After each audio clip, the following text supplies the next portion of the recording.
Bonjour à tous, ici Mathieu pour actionscriptfacile.com. Dans la vidéo, le cours dernier en ActionScript, nous avons commencé à découvrir le moteur 3D Huawei 3D. Eh bien, dans ce tutoriel, nous allons voir comment créer la fameuse sphère en utilisant ce moteur. C'est-à-dire, nous allons créer une sphère comme une planète en utilisant une image. L'image, soit vous l'importez dans votre SWF ou vous la chargez dynamiquement. Passons tout de suite à un exemple pratique pour découvrir de nouvelles fonctionnalités de Huawei 3D. Alors, comme d'habitude, nous partons à partir de notre classe main qui est en sprite. Là, je vous ai préparé une classe globe qui contient tout ce qu'il faut. Il y a juste à l'instancier, l'ajouter sur la scène et lancer sa méthode d'initialisation. Passons tout de suite à la classe globe. Donc on va utiliser une texture pour le globe et nous ce sera une image PNG qu'on importe directement dans notre fichier SWF.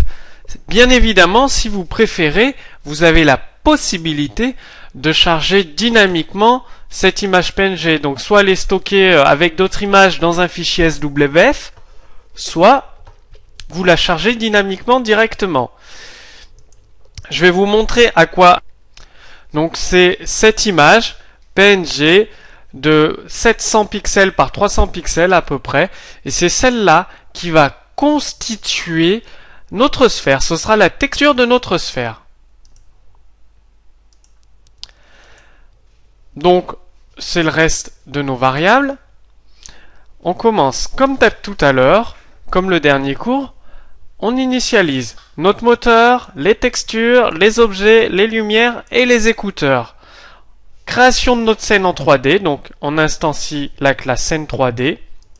La caméra 3D, on fait un petit zoom arrière pour laisser permettre de voir la sphère entièrement. On crée une nouvelle vue en 3D, on lui affecte la scène et la caméra. Et on ajoute source URL, c'est-à-dire dans le menu contextuel, quand vous ferez clic droit, ça renvoie sur cette URL et on ajoute notre vue sur la scène. Pour les textures, on utilise donc cette classe qui demande en entrée un bitmap data et un objet. Donc on utilise cast.bitmap la classe EarthImage, la classe EarthImage, c'est notre image que nous avons embarquée. Si vous la chargez dynamiquement, vous pouvez directement lui passer une instance bitmap et des paramètres. Ensuite, on crée nos objets de la scène. Donc, on crée une nouvelle sphère. On lui passe la texture, donc c'est notre image, le diamètre de la sphère, radius, le segment W. En fait, segment W, c'est le nombre de lignes ou de segments qui composent la largeur de la sphère. Et segment H, c'est le nombre de segments qui composent la hauteur de la sphère. En fait, vous verrez quand vous changerez ce chiffre, si je mets 3 ici et 1 là, ça me fera un carré. Je peux faire un carré, tiens, on va le faire. Je vais mettre 4 et 1 ici. Et je vais lancer la compilation. Et nous obtiendrons un carré parce qu'il n'y a pas beaucoup de... c'est le nombre d'éléments qui composent la surface, si je puis dire. Donc vous voyez, ça nous fait une sphère vraiment pas terrible du tout si je ne mets pas beaucoup de segments. Si vous voulez appliquer de la texture sur un carré, il faut utiliser notre classe. Pour cela, il suffit de regarder dans le framework Primitive. Donc moi, je le fais en direct. Là, le cours, je pense que ça doit être cube. Donc on va essayer tout de suite. On va créer un nouveau cube.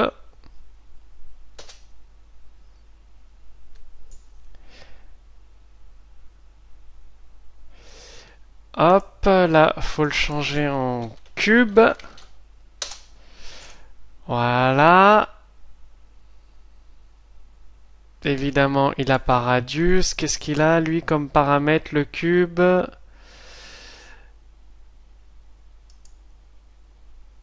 Segment D à la place et with. Donc je modifie ça. Donc comme vous voyez, je prends la classe cube, je m'adapte, je mets le nombre de segments, sa largeur, je peux même définir sa hauteur. Bon, là ça va nous faire un petit peu un rectangle. Je lance la compilation et on obtiendra un cube. Donc voilà le résultant. Bon, c'est pas trop le thème de ce cours. Donc c'est pour vous montrer, donc sur toutes les faces, il y a mon logo que l'on peut voir. Tout en 3D évidemment. Repassons au thème du cours où nous allons construire une sphère. Donc pour cela, je reviens en arrière dans le code. Voilà, donc j'ai remis la sphère. Vous avez d'autres primitives. Donc ce sera à vous de les découvrir. Plane, skybox, etc. Tout un tas de possibilités pour construire plus rapidement vos objets en 3D. Donc là je remets, j'espère que vous avez compris ce que représentait segment W et segment H. Je crée un nouveau objet container en 3D, je lui affecte la sphère, et sur la scène, j'ajoute mon container de la sphère. Tout simplement.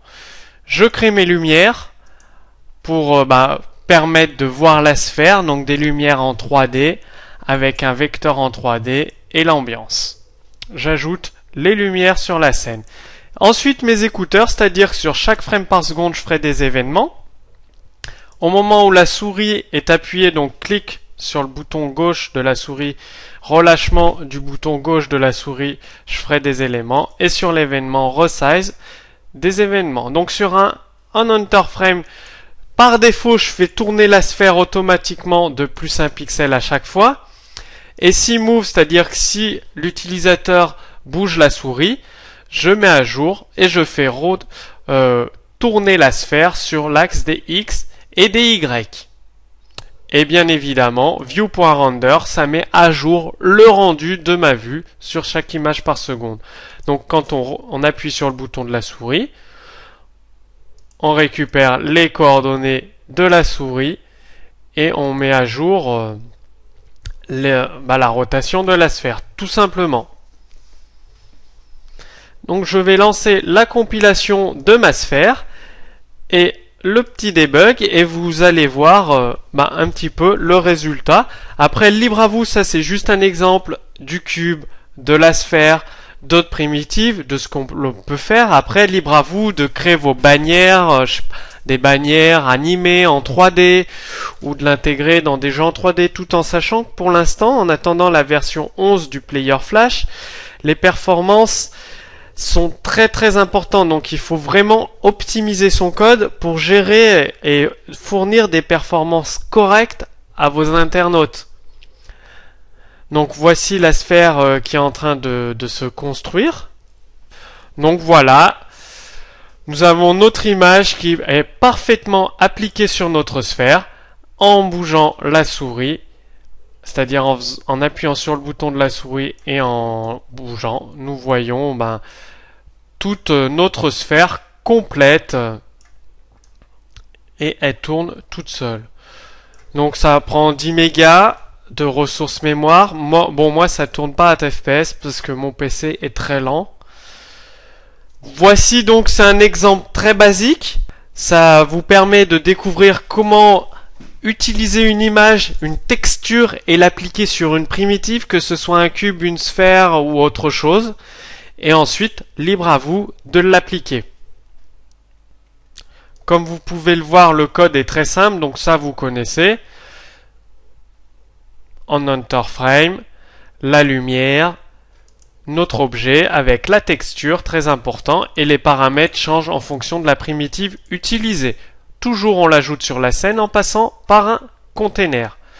Après, si vous êtes curieux, vous pourrez regarder le code source et regarder à quoi sert objet, container. Il y a tout ce qu'il faut. Il y a les commentaires sur la source. Notre initialisation du moteur, de la scène 3D, de la caméra, notre vue, donc notre rendu. Voilà un petit peu. Donc là nous avons vu comment utiliser une nouvelle facette du moteur Huawei 3D. Comme d'habitude, vous pouvez télécharger le code source de cet exemple directement sous cette vidéo. Et puis vous de votre côté, quel est le rendu que vous arrivez à obtenir avec ce moteur Huawei 3D? Moi, je serais très curieux de voir vos applications, ce que vous avez réussi à faire, que ce soit des bannières ou utiliser des objets 3D S-Max, etc., etc. De toute manière, dans les prochaines semaines, je continuerai de poster des cours ActionScript sur ce moteur 3D que je trouve très sympathique. Et en attendant, je vous dis à très bientôt sur actionscriptfacile.com.